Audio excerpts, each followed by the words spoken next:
Hi, my name is Colton Martin, and this is my video for political engagement and efficacy. So, what do you think of your political engagement and efficacy? So, I'd say that I'm a fairly political person. Like, I keep up with the news, I read a lot of political opinion articles, I generally enjoy talking about politics a lot. And I'm also just someone who's very like politically minded, so I kind of will sometimes think, oh, I wonder what the politics behind this are.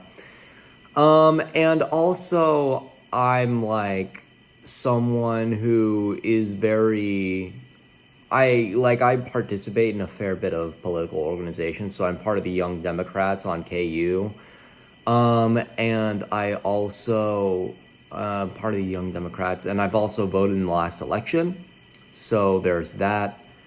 Um, and I'd say my political efficacy is decently strong. Like, I think the government, in theory, wants to represent us and tries to represent the people, but it's not in practice, it does not always do that. And so that's like one of the big flaws in our government right now, especially under this current administration.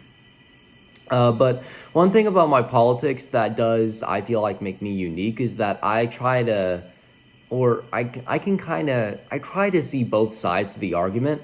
So I'll sometimes be like, okay, so how does this, like, how could I come at this from a conservative angle? Or I'll often recognize that there are flaws in like liberal and leftist politics.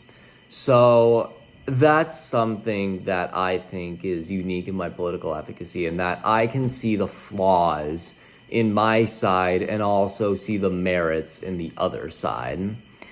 And that's actually kind of informed that I think that'll inform the ways that I'm going to teach social studies. So the way that I'm going to teach social studies is essentially tell students, hey, there are many sides to multiple different issues. And like kind of tell, so for economics, for example, economics, I could bring up the fact that like, yes, capitalism has can often be extremely like exploitative and can exploit the underclass, but so too can socialism, and capitalism has delivered us an enormous amount of good things like increased living expectations and standards, for example. Or if I'm teaching about like just general like economic policy or policy in general, I'll kind of go at it from both a liberal and a conservative angle, because I think that's important when you're teaching politics, that you come at it from more than one angle. And just generally, like teaching social studies, I think I teach students to be critical of the world around them, to look at like all the different sources and be like, okay, is this trying to persuade me to a certain side? Because while I'm a pretty left-leaning person, like I will read like left-leaning political articles, and I do know like, yes, these are trying to persuade me to the left side of the political spectrum. So I try and like keep that in mind when I do my readings. And I think I teach students to keep that in mind when they do their readings too. What are some strategies that I'll use to develop students' political engagement and efficacy? So for one, I would run a mock election.